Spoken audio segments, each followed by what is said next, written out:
All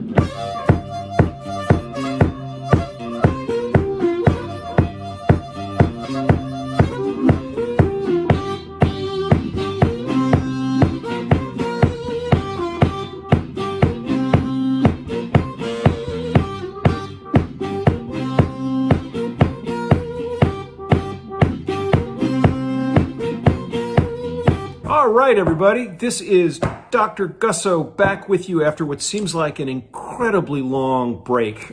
Sorry about that. I have another life as a college professor, and I'm looking, if I look like I'm a little less sure of myself in terms of the image, that's because I've got an iPhone. I think I had this for the very last video that I did, but I've got one of these things, a vlogger, whatever it is, vlogger kit. Anyway, we're going to see if this works. So I've got a situational announcement, which is that about a week from the day that I'm recording this, a week from tomorrow, which will be Friday, May 20th, 2022, the second annual Sterling McGee Memorial.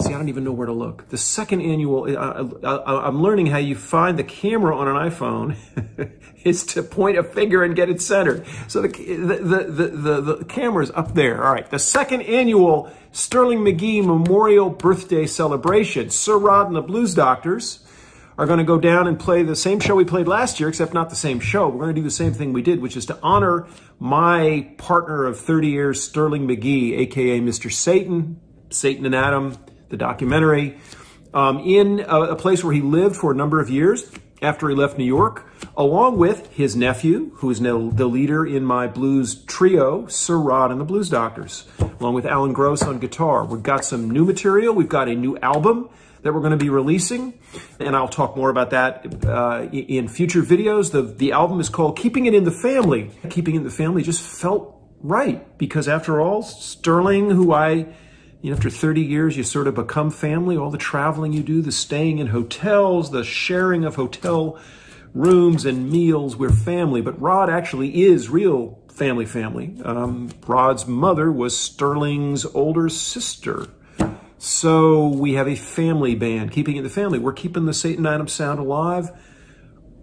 Sterling lived with Rod and his mom from 1980 to 1982, and I started playing with him in 1986. He was Mr. Satan in both contexts, so it's a really interesting story. So we're going to be on tour in Florida. I'll put a link to our upcoming gigs. So now you can just, you get through that point if you see this after May 20th or after May 23rd, the final Florida gig. Then we get down to business. The song is called 25 Miles. Now, if I want to, which I do, monetize this video, I can't put the original on screen. So it's Edwin Starr, big hit in 1968, and I just love this particular kind of thing. Now the song, as he does it, is in the key of A flat, so you would need a D flat harp. I know that almost none of you have a D flat harp. Well, a few of you do. I like a D flat harp. I play it on Take You Downtown.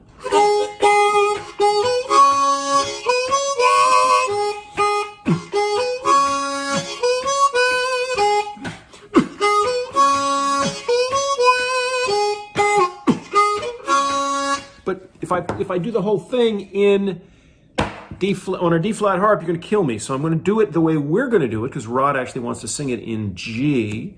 So I'm doing this on a C harp. Now, what are we going to do? What is this? Well, it's basically a one vamp song. I played you a little bit of me and Alan rehearsing this at his house yesterday, actually, before, and that was in the key of G. So that's what I'm going to show you. This is actually a fairly straightforward, fairly easy. It's very bluesy. It translates easily to blues harmonica. What is the riff? Well, it's a one-chord vamp with a couple of variations in texture as it goes. But one reason I like it is because it's really in that old sort of North Mississippi style. It's a soul style, but it sort of works as a one-chord thing. And just to repeat it, it goes on and on. And so the variations are what the singer's doing. Now the song, as I'm working my way into it, actually has a lot of different pieces. And I'll show you a couple of things, but basically, and so there's a couple of subtleties, but let's just start with the basic riff. Now, before we even get to the riff, we're going to start with the basic beat. Can you hear that? And it has a really active drum part when it's performed. So that's the groove, boom, boom, boom. I don't know, my son's pretty good at sort of reading time off of sheet music. I'm not, but I can feel the groove. Dun, dun, dun, dun. Now, it's basically 2 chords. This is a 2-chord vamp. It's 1, 1, dun, dun, and then up to the 4 chord by way of the blue third. So it's a 3-note. It sort of gets, it's the root, it's the flat third, it's the 4th, which is the root of the 4 chord, which is what, the guitar player is doing. And it sort of moves between the 1 chord and the 4 chord, or the G chord and the C chord, if you have a guitar, right? By way of that flat third. Now, the particulars of it are important.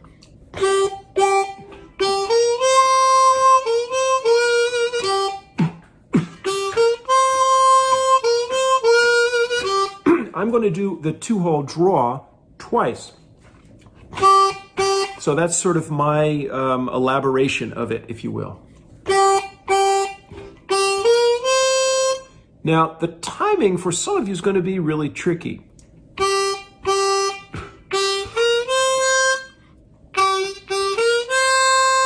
Can you hear those 3 notes? What's crucial is the timing. Because if I don't do the timing the way that I did, if I went...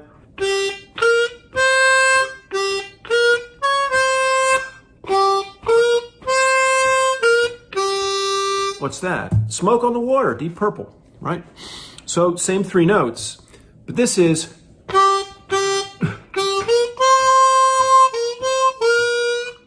So you can probably hear the first note, 2-hole draw, which is 2-hole draw, blue third, which is the 3 draw. Not, so if you can't yet bend the 3 draw, doesn't really work. You gotta have, this riff depends on you being able to engage that blue third quickly and then sort of move on to something else and get it again. So this is really good practice for sort of smoothly coming in and out of that blue third.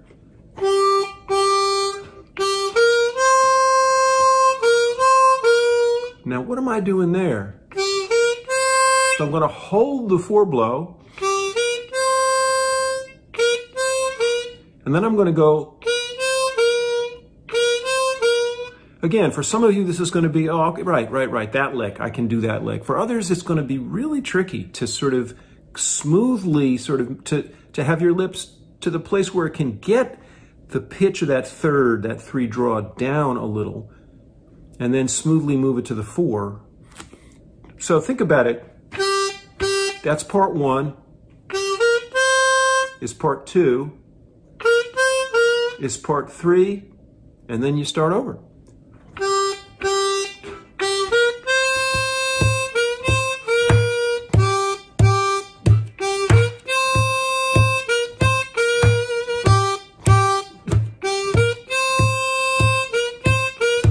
Okay, so that's the foundation of it. Once you can do it at a slow tempo, you want to speed it up slightly.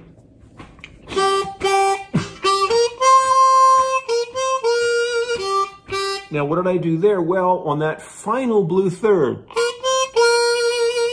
I did a little bit of vibrato on the blue third, on that slightly bent note.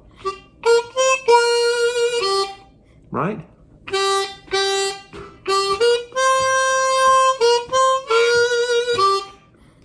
So what do I then add to sort of make it full? So I do a couple of other things to make it sound the way it did in the little bit of video that I played first and that I'll sort of tack on to the end. Which is that I went to the 1/4 blow.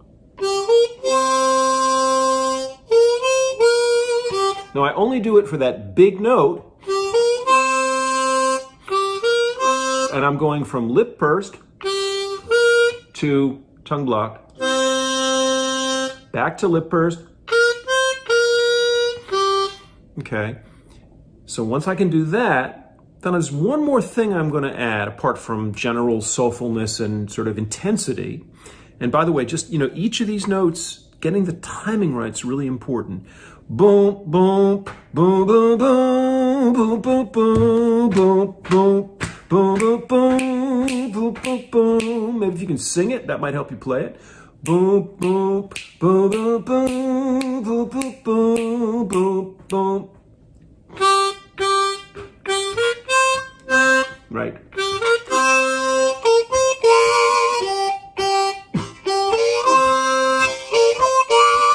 And so the one additional thing that I'm doing is I'm going to add maybe a little bit of the 4-draw into the blue third. Not yet, but in that one. Right there. Not always. It's a little bit of seasoning, so like it's like little black pepper grated in to just sort of spice it up a little bit. And so that's something that I like to do. You'll hear me do that from time to time, sort of thicken the notes that way.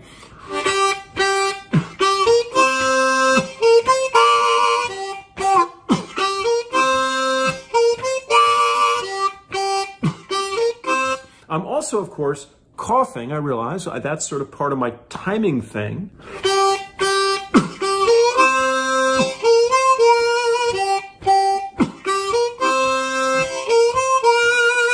So, relatively simple, very repetitive lick, but getting it exactly right time after time after time so that it actually feels like it's doing something, right? So it feels like you're holding down the fort in some powerful way.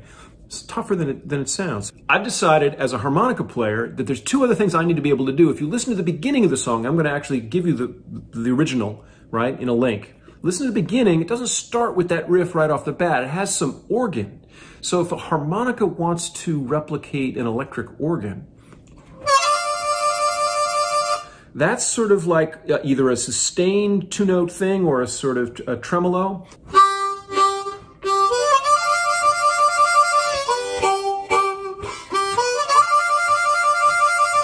So there I'm just kind of going up, doing a warble.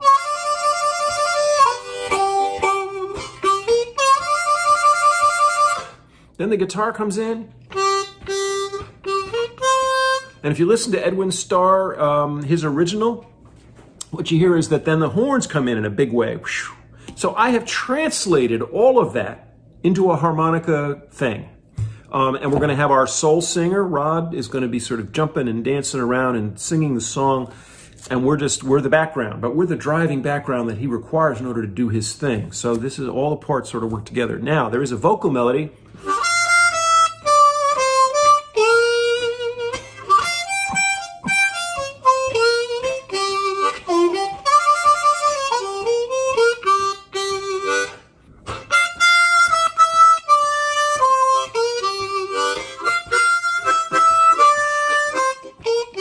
There's a part like that at one point. Da, da, da, da. So it starts, it's like one. I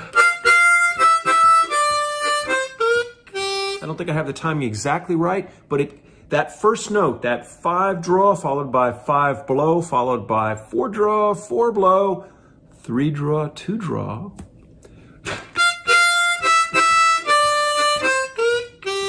That's sort of right. The timing is close. But the key thing is it has to come on that after the downbeat.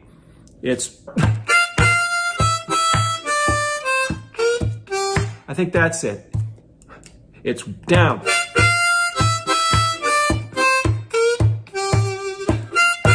So notice the downbeat. 1, da. So it's 1 up. I don't know if you can hear that. Can you hear that?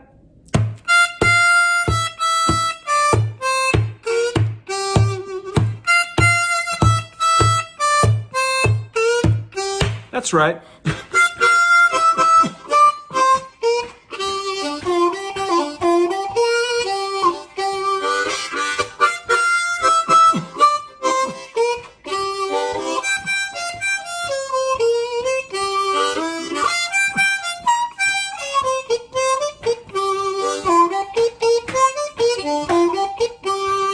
I can already see the way in which this song is going to become a Sir Rod and the Blues Doctor song. It's going to become a thing with harmonica doing a whole lot of damage down below, hopefully at some point during the song. Kind of vampy. Anyway, this has gone on long enough. I see we've got more than 15 minutes. I'm going to have to edit it, trim it down.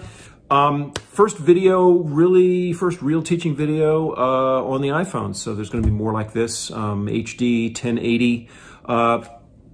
I'll see you down the road, and maybe some of you will be at the end of that road in a week in Gulfport, Florida and I'll give a link that'll have some more information about it. It's at the North End Tap House, in Gulfport, Florida. It's a free show, tips only, right? So we hope you will tip heavily if you see this. Get in the car, bring your friends down, 6 to 9 p.m., Friday, May 20th. Sterling McGee was born in 1936. He would have been 86 years old. He died in September of 2020 of the after effects of COVID. The great Mr. Satan. We're going to honor his memory. Okay, see you down the road. Bye-bye.